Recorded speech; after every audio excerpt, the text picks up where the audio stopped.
My name is Gabriel Diaconu. I'm a psychiatrist, which is good news for me and not so good news for you. And the whole gist of an idea I had when Christian invited me was to do something which is a little bit unusual in my work, which is to have fun. Now, the fun began when I decided to do something along the lines of Douglas Adams, which is one of my heroes. And I will begin by telling the story of how Douglas came up with the title of his now legendary books, which is The Hitchhiker's Guide to the Galaxy, which I find relevant to psychiatry in general and this psychiatrist in particular. So it turns out that Douglas was traveling Europe like in the 70s, holding like a map of Europe. This was way before GPS technology and computer science. And the guide was like lackluster. It didn't have a lot of information. So he was somewhere like in Austria, and he was getting quite tipsy on cheap beer. So he missed his hotel. And he started walking the streets. And he found a guy, looked Austrian, went to the guy and asked, so can you tell me where I can find this hotel? And the guy signed him back. And Douglas Adams says in his introduction to the Omnibus edition, it was just my luck to ask a guy who was both deaf and dumb. I'm sorry for the dumb thingy, it's his word. Now, 5 minutes later, finds another guy and goes to the guy and asks him again, so, excuse me, could you just show me on the map where the hotel is? And then the guy signed him back. And Douglas Adams says, again, just my luck, the second guy was deaf and dumb. Another 10 minutes pass, he finds another guy, goes to the guy and asks him, irritated a little bit, so could you please show me this hotel? And then he quips, to my luck, even this third guy was both deaf and dumb. And I was beginning to think I was crazy, he says. But then I saw that there was this hotel where there was a conference of the deaf and dumb people. Now, he ends up on the city limits, totally drunk, half subconsciously and unconsciously, he sits and then he leans down in the grass and looks at the sky. And at that moment, he says, I had this idea that I could write a book, perhaps, which was not a Hitchhiker's Guide to Europe, but maybe, some fictional words about the galaxy. And here is where psychiatry begins. Now, you may not understand, but psychiatry is a scientific, yet fictional, attempt to organize two things. The first thing is the concept of the mind. We don't do it exclusively, and we are bound by similar models as other medical sciences, but we try and understand a concept of the mind. And the second thing, try and organize a pathology of the mind. Now, as I'm talking to you, behind me, there are drawings made by my patients over the years, okay? And a couple of photos which will pop up. And if we have a little bit of time, I will ask you when I finish my unfinished story, because I tend to have attention deficit disorder. I will ask you to choose a photo, and I will tell you a small story about it, because each of these paintings and photos, they have a story behind them. So back to pathology. As I've said, it's scientific, yet a little bit fictional, because we use tools, artifacts, and logical assumptions about the tools and artifacts in order to describe something which makes sense only to us. And going back to Douglas Adams a little bit. So the favorite part of my Douglas Adams narrative lies with a civilization in the distant past, in a distant galaxy, where there are a couple of people, I never remember their names, so I'm going to call them Jim and Bob. So Jim and Bob are representatives of this society, and they decide to build up the ultimate computer. Do you know the story? Even if you do not give me the ultimate answer. So anyway, they decide to build the ultimate computer in order to find the ultimate answer to three things: life, the universe, and everything. So they kind of build up this computer and they call it Deep Thought. And Jim and Bob they decide to start up the computer, and the computer starts to hum, and a small red light pops up, and then there's a voice, and you can imagine the voice the way you want. I'm going to imagine it like myself. So Deep Thought says, hello, I'm Deep Thought, and Jim and Bob say, hello, Deep Thought, and Deep Thought says, hello, humans, or aliens, or whatever, and Jim and Bob says, can you please help us? And say, okay, what do you want me to do? We want to find the ultimate answer to 3 things: life, the universe, and everything. Because obviously they say, you are the greatest computer ever built. And Deep Thought says, no, I'm the second greatest computer. It's like, no, it cannot possibly be. We've built you to be the best and the ultimate and the most amazing computer. And Deep Thought says, no, I'm not. I'm the second best ultimate computer. I said, why is that? You're even greater. And Douglas Adams has this way with words and sums up like comparable super informational entities across the universe. And Deep Thought says, no. I know I'm the second ultimate best computer because in my mind, there is the best ultimate computer, which I'm not. But I will build it someday. I say, okay, so can you please tell us the answer to life, the universe, and everything? And Deep Thought says, yes. I say, okay, which is it? I don't know, but I can definitely find out. Okay, when? Well, please come back in 7.5 million years. And Jim and Bob say, okay. And they go away 7.5 million years later with a great gathering of people. They come back to Deep Thought, and they start prop up the computer, and a little red light pops up and say, okay, hello Deep Thought, hello Jim and Bob. Have you found out the ultimate answer to life, everything, and the universe? Not in that particular order. And Deep Thought says, yes. Okay. Well, can you tell us? What? The answer to what? To life and the universe and everything. And Deep Thought said, yes. Okay, which is it? What? The ultimate answer. And then Deep Thought says, are you ready? I said, yeah. Okay. It's 42. And of course, Jim and Bob, they're in a little bit of trouble, I said, well, Deep Thought, that doesn't say as much, does it? I said, to what? Is this the ultimate answer to life, universe, and everything? And Deep Thought says, I don't know. But can you find out? Is this your question, Deep Thought asks. We don't know. Can you find to which is the ultimate answer 42? You mean the ultimate question, says Deep Thought. I said, Jim and Bob say, well, what is the ultimate question? And Deep Thought says, I don't know. But aren't you the second most brilliant computer in the universe? Says, yeah, but I don't know the ultimate question. But I have this thing in my mind which I can build. And this is the poetic moment of Douglas Adams, because it turns out that in Douglas Adams's mind, the ultimate question, to which the answer is 42, of course, is life on Earth. And this is the single most poetic moment, but he imagines it as in the imagination of the mind. Now, a definition of mental health can be proposed. Some people may adhere to it, some people may contest it.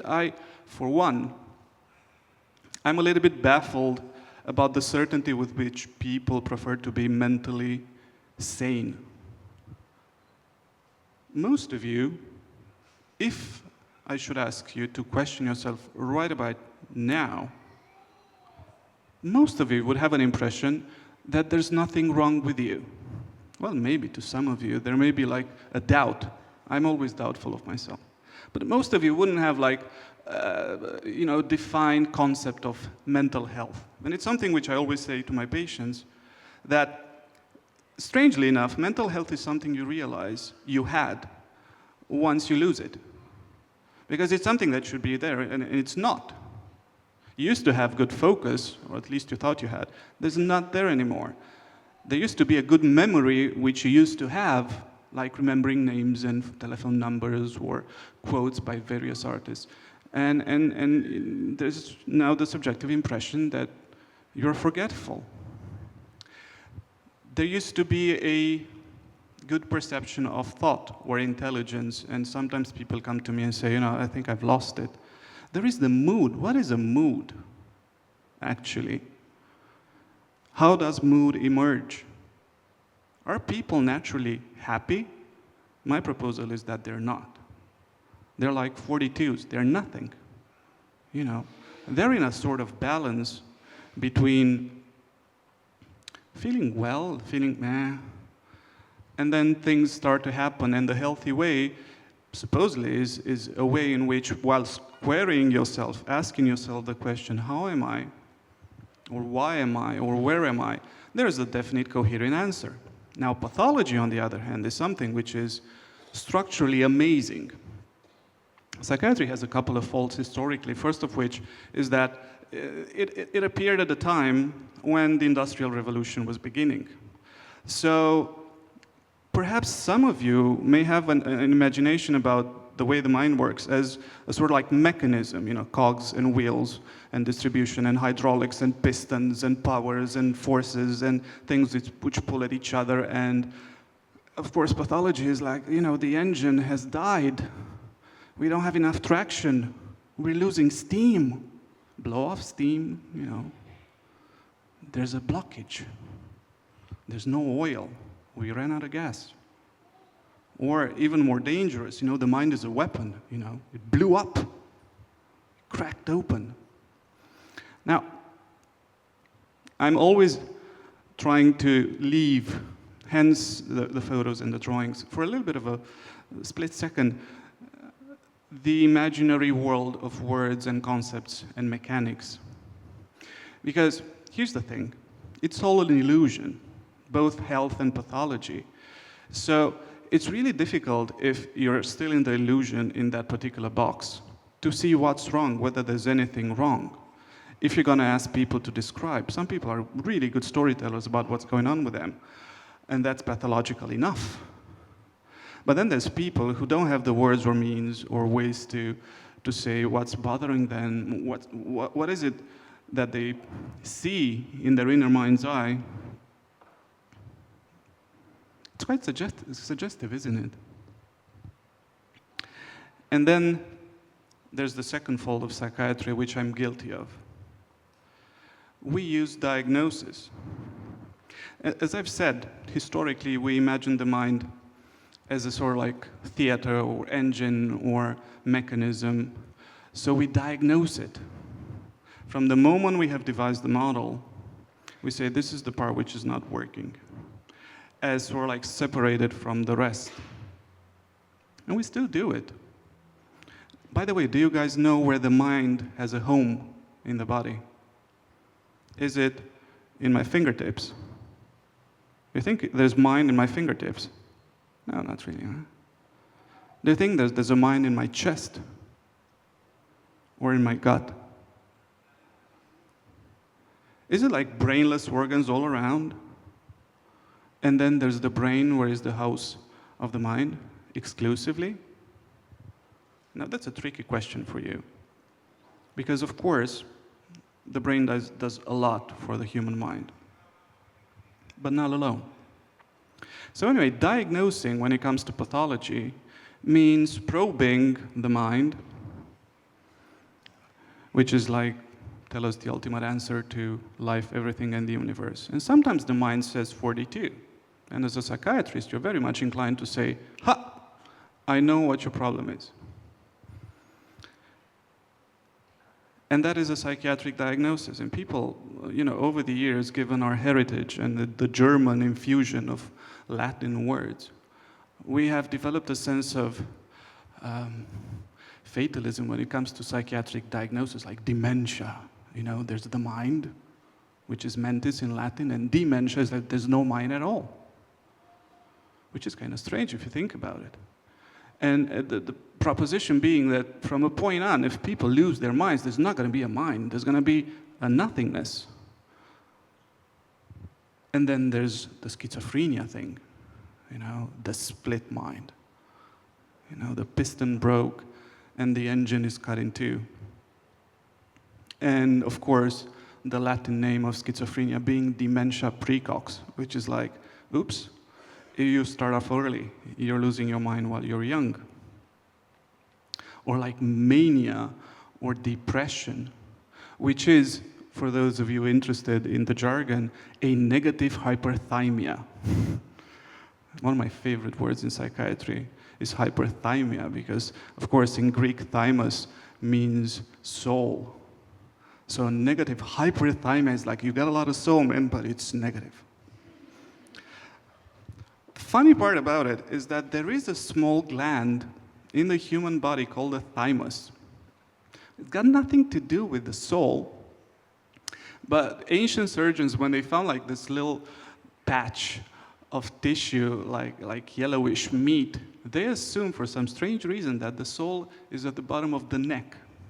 Now the thymus has one particular function, which is to train lymphocytes and make them more, agile in killing invaders and so on and so forth. It's got nothing to do with mood. And incidentally enough, if you take it out, a magical thing may happen to some people who are truly ill. They have if they have like an illness called myasthenia gravis, taking the thymus out solves the condition. Who would have thought? But you don't lose your mind if you take your thymus out. But of course, you may lose your mind, and back to the pathology thing, if you lose various functions of the mind. Which are the functions of the mind? Of course, thinking is one. We believe that the mind has a definitive purpose, which is to give rise to thought.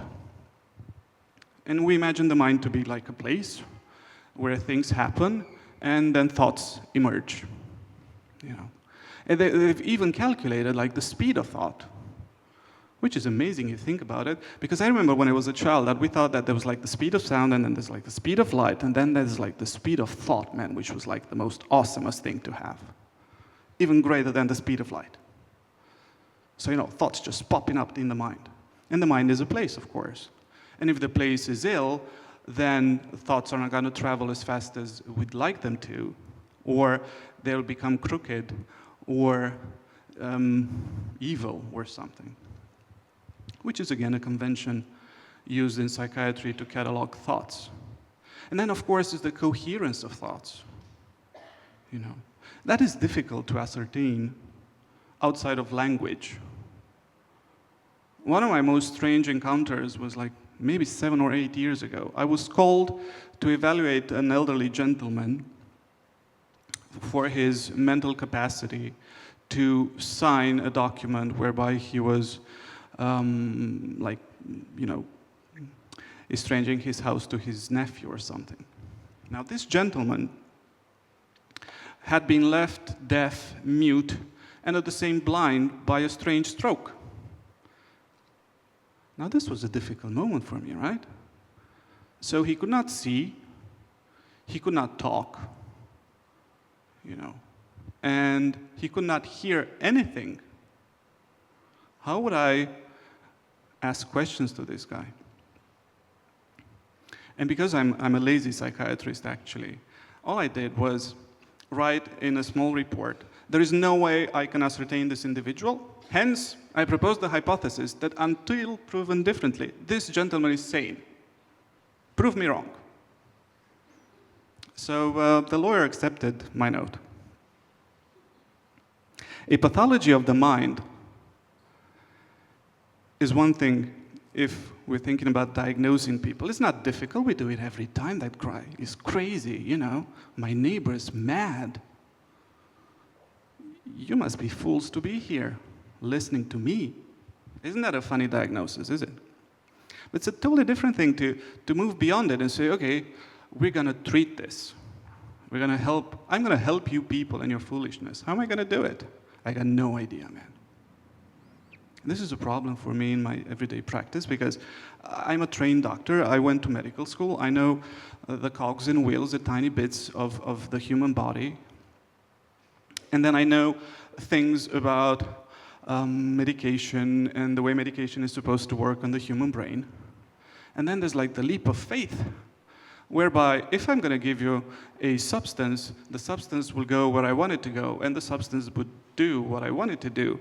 And then you're going to feel much better because I have been diagnosing you and now I am treating you. When I was a young medical doctor, they sold us these beautiful ideas like, listen closely, we have a specific inhibitor of the reuptake of this hormone. Sounded beautifully, man. So it was like something really specific which blocked the reuptake of a particular substance. And it went where I wanted it to go, and it did what I wanted it to do. And of course, it was treating major depression. And I felt like, wow, that's amazing. As opposed to the other drugs, which are non-specific, they don't do the reuptake thingy. So basically, this thing is like a scalpel. And it goes to that part where depression has been hiding all the time. At least that was the way I was imagining it. It turns out that if you want like a more adequate image, it's like conducting surgery with welding gloves, you know. And I'm wondering all the time, how does it work actually? So I'm prescribing this medication, goes into the body, is uptaken in the bloodstream, goes into the brain. Whatever it does, we know it does non-discriminately. So where it finds a culprit like serotonin, reuptake is gone. Non-discriminately. And people subjectively report afterwards, I'm feeling much better, doctor, thank you. I'm not feeling a lot, but that's already much better. So the hyperthymia thing, solved. One of my good friends, and he's a behavioral pediatrician, he says that basically we are fooled into this psychotic delusion that there's a distinction between various psychotropic substances. Of course, like there's uppers and downers, and then we have like a huge number of names to call them, like anxiolytics and antipsychotics and antidepressants and mood stabilizers. It's really professional. And as a psychiatrist, I have to admit that he's got a good point. Most of them are tranquilizers. And this kind of makes me sad. When I have a new patient, you know, and then there comes a time, so doctor, what is it? And I say, you know, it seems to me I have obsessive compulsive disorder. And he says, oh, that's good. I said, no, that's not good. It's so-so. So is it treatable, doctor? And I said, yes. Okay, is it curable? I have no clue, man. There's stuff we can do. And then I tell him the story about my specific medication and the dosage and the symptoms and so on and so forth. This would have been a really, really depressive talk, if not for particular things about the mind, which I find honestly amazing. And one of them being that the mind has this inner quality of representation, which is to project the universe in a small scale inside the mind, whereby when you look inside your mind, you can actually see everything and everybody by force of creativity and imagination. And there's rules about it which are embedded in our DNA, and we are born with them. One thing which hasn't been said yet, and there have been a couple of things said here yesterday, last night, and this morning, is that we have an unbelievable capacity to retain the blueprints of our ancestors' stories. And the blueprints have to do with things which go way back to the beginning of consciousness in human mind. And people call them myths for some reason. And there's one author which I'm thoroughly in love with, which says that myths are dreams depersonified. And dreams, in turn, are myths personified. What does this even mean? I'm a psychotraumatologist, which is, as a psychiatrist, I'm highly interested in trauma and reactions to trauma. And traumas, by any definition, are things which hurt life. Things which endanger life, or things which, by the way of pain, signal a potential of extension of life. And of course, a lot of myths have to do with, other than cycles and everything, they have to do with life and death. Now, Jason last night was saying that we will transcend death. I don't think that will ever happen. I think that transcending death will be the death of us. Because humanity at the core lies on a bed of myths and narratives. We are forever and ever, each and every one of you, and every human being, interconnected in a heritage museum about the beginnings. Try and imagine for a moment, you are how much? 20, 30, 40, 50 years? There's a Romanian story called, I will roughly translate it in English. There's like a story called The Goat with how many lambs or calves were? 3, right? Do you know how old is that story, incidentally? It's 3,700 years old. And for 70 to 80 generations, there have been people keeping the story alive, mutating it a little bit, but keeping like the nucleus, the narrative deep down. We have myths going all the way back to the stealing of fire. We still use them. Prometheus, which, by the way, means the first thought. Hence, going back to Douglas Adams for a little bit, his quip about deep thought. Because in Greek mythology, I'm going on a tangent here, you had like Prometheus, which was the first thought, and you got like his twin brother Epimetheus, which was the last thought. And of course, a good joke would be like deep thought. Which one of them was it? And in that narrative, Epimetheus is kind of like the fool. So in order to get vengeance, Zeus, the king of gods, makes the first woman out of clay. And that woman was named Pandora. And we're still using Pandora's box today as to symbolize something. The mind works in symbols and codes, but of course the symbols mean much more than the letters and the words and the actual structure and narrative.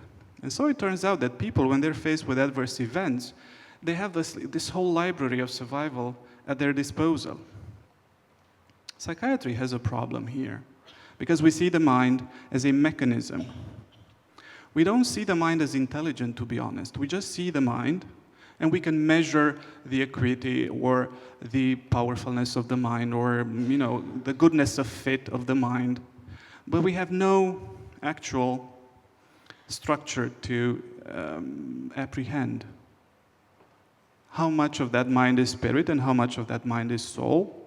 And we refrain from that because we are like a solid medical science, and medical sciences do not concern themselves with, puny things such as souls and spirits. But of course, souls and spirits have everything to do with, in a good sense, healing.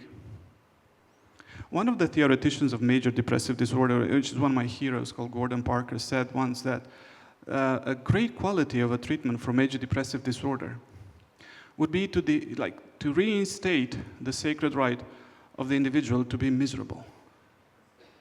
Because of course being depressed and being unhappy are not the same thing.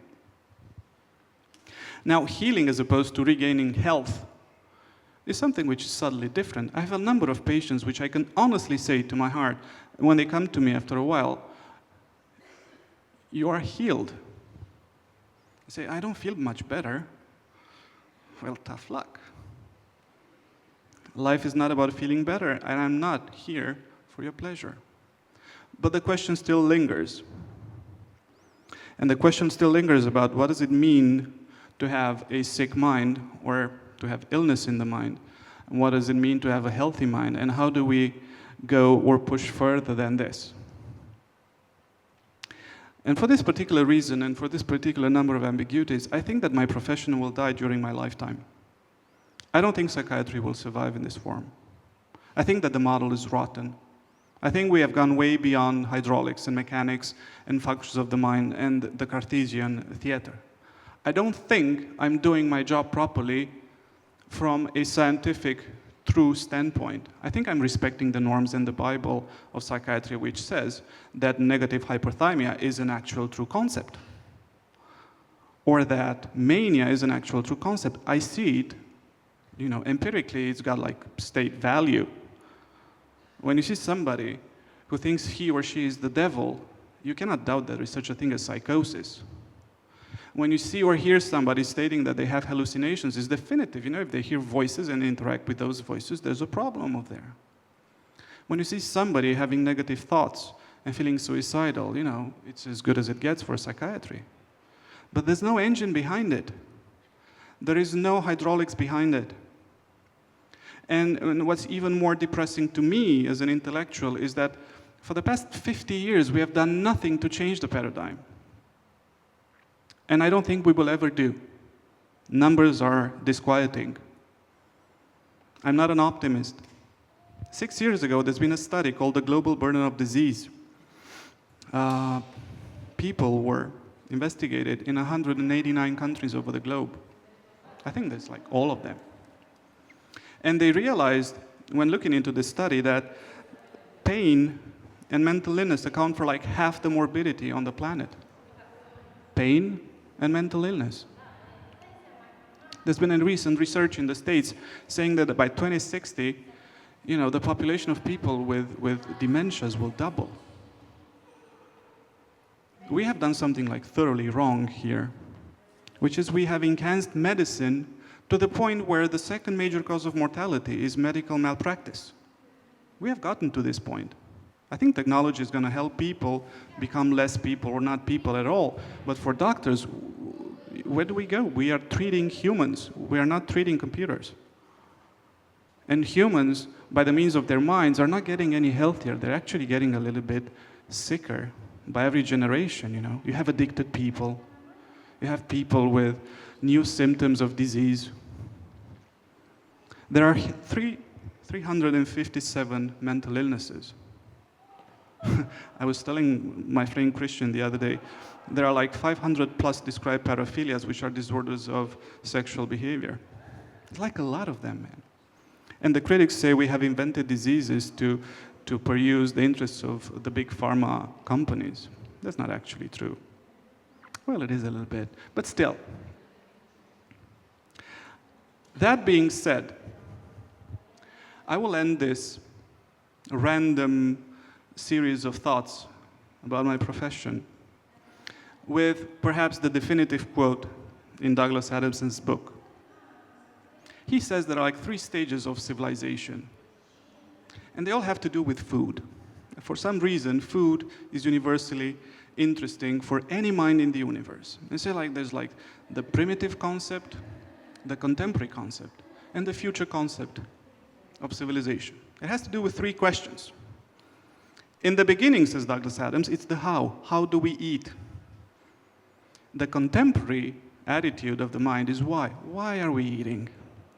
But in the future, Douglas says, the true question will be where? Where do we eat? And of course, it sounds funny, isn't it? Are we going out? Should we stay home? Maybe you could order something? Is there like a new place, I think there's like a good Italian place. Have you heard about that Japanese sushi bar? How much time are we delegating to going somewhere to eat nowadays? As opposed to our ancestors, who are mainly preoccupied in caves to procure nourishment. How are we eating? We should have some fire. There's no fire. We're not going to eat. These photos in the back have been like rolling on the river. And I think we should stop on randomly one of them. Just tell you one story about the patient. So, when anybody will say now, I'm going to ask the gentleman to stop. Could you stop that? There's no coincidence, is it?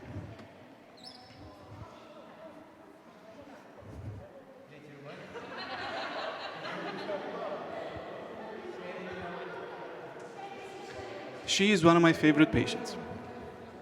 She's an art student, I think a brilliant painter. And she came to me a number of years ago, maybe 5, being already on antidepressants.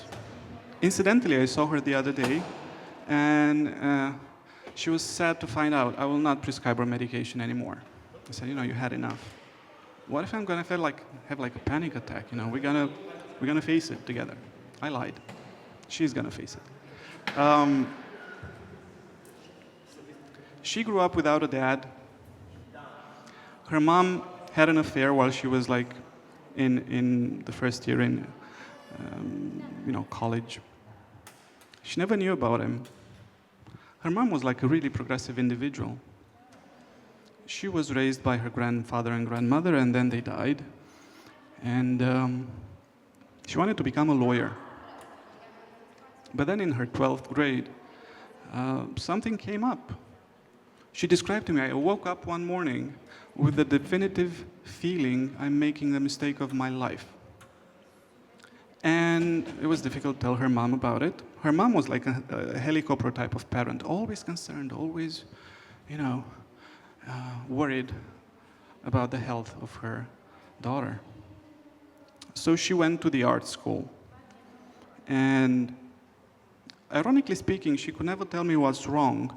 And I was always baffled, that when looking at her, she seemed to have no psychiatric problem at all. But she was on medication, Many times you inherit patients from other people who clicked the symptoms and said, you have major depression, here's the antidepressant, go home, be nice, come back in a month or two, tell me how you're feeling. But to me, she seemed like totally normal. My sin was to continue her on medication because I'm a coward. I would never dare to stop medication started by one of my colleagues because I'm assuming logically in my mind he or she must have seen something I'm not seeing right now because that person is totally normal. And not knowing the history and narratives of that person, I could never dispute another man's strategy. 6 months into it, I say, you know what, fuck it, this is not working. We're not making any progress. So words will not help. I've got no idea what's wrong with you. You're a normal human being. You eat, you sleep, you love, you have a boyfriend, you have your college. There's nothing wrong with you. And then she drew this. Now, so it happens I have like a visual mind. Maybe many of you have it too. I was astounded at the amount of information I could get from just one painting. I was astounded at the wealth of depth and nuance that she was portraying non-verbally. I spent like weeks studying this. Do you see the mind in the brain? Do you see the mind in the womb? Joseph Campbell says that we are forever bound going from the tomb of the womb to the womb of the tomb. Do you see the layers of loneliness? How she's projected herself to always be beautiful, always be nice, always be mommy's little girl. Can you feel like the change in shade from the rich red to the solid blue? Does it say something to you? We are color-coded in our minds. Ever since, the Magdalenian, when people were like spitting red on the cave walls. Red is warning sign to our brains. And yellow and green and gray, they all mean something. And there's no words into it. And if you know a little psychology, you notice that the writing is only on the right-hand side of the painting, which is the analytical brain. This is what, norms and social rules, you've listened about them all morning. This is what they're telling her, and she's still protective of herself. There's no sexuality here which is shown, is it? We don't know whether this person is a man or a woman because it's both. Mythologically, there's no gender or sexuality. We come from a unique being, which is the androgynous. Thank you so much, everybody.